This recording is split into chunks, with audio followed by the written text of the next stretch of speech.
मेरे प्यारे दर्शकों, पिछले 2-3 एपिसोड से मैं लगातार एक भूमिका तैयार कर रहा था ताकि आज हम सब एक विशेष और गंभीर विषय पर चर्चा कर सकें।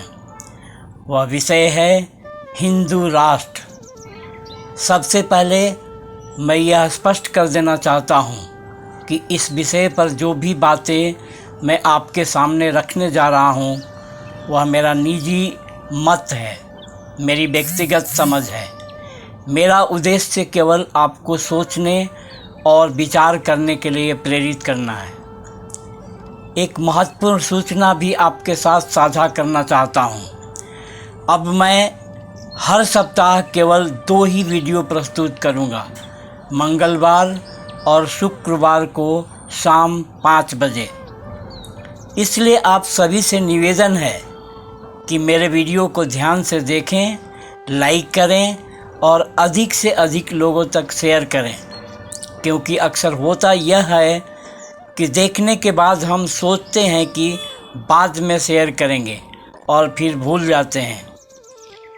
तो आइए शुरू करते हैं इस महत्वपूर्ण विमर्श की यात्रा हिंदू राष्ट्र के विषय पर। इसके पहले ये मेरा डिस्क्लेमर है।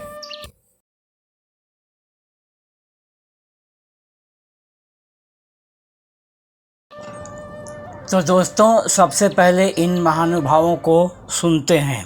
क्या आप हिंदू राष्ट्र से भी सहमत हैं? वो बनना चाहिए, सब कुछ बनना चाहिए। जो हिंदुस्तान है तो हिंदू राष्ट्र बनना चाहिए।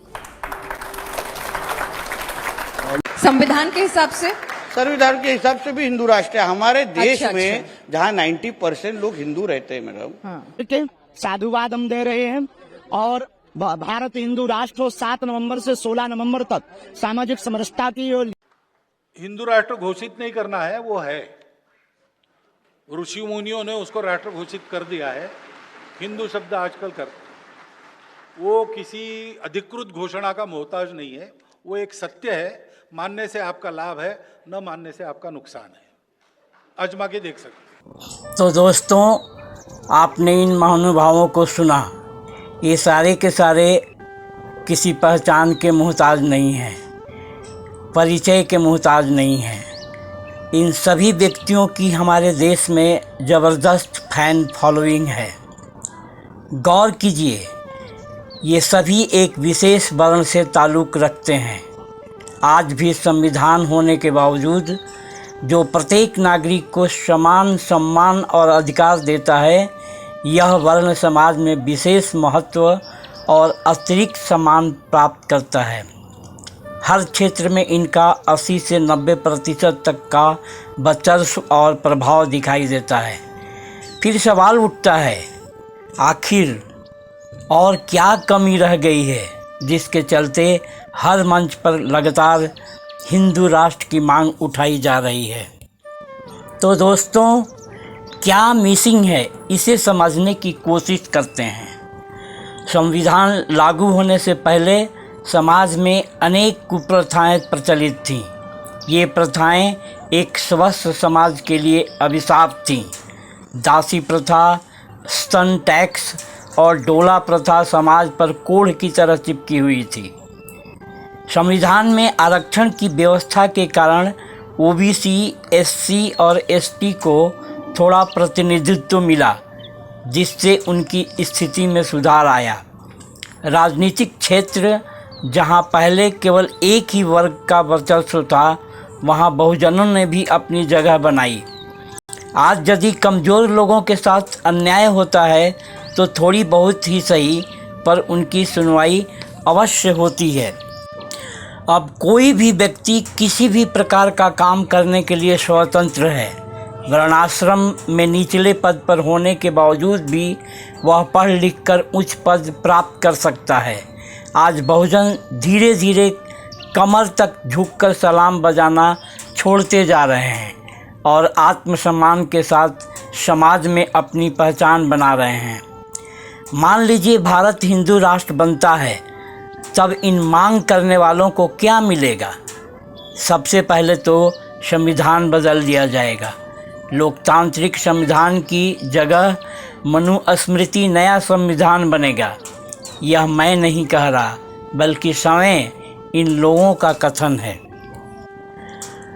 अब समाज में ओबीसी, एससी, एसटी या सवर्ण की पहचान नहीं रहेगी, बल्कि लोग फिर से ब्राह्मण, क्षत्रिय, वैश्य और शूद्र के खांचों में बांट दिए जाएंगे।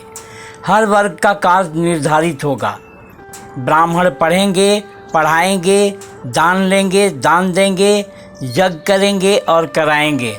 क्षत्रिय प्रजा की रक्षा करेंगे, वैश्य व्यापार करेंगे और अंत में 85% शूद्र इन तीनों की भक्ति भाव से सेवा करेंगे। मनुस्मृति के अध्याय 1 श्लोक 86 से 91 में यही व्यवस्था बताई गई है। नए संविधान यानी मनुस्मृति के अनुसार ब्राह्मण सारे जगत का स्वामी है। मनुस्मृति अध्याय 1 श्लोक 93 जगत के सारे पदार्थ ब्राह्मणों के हैं।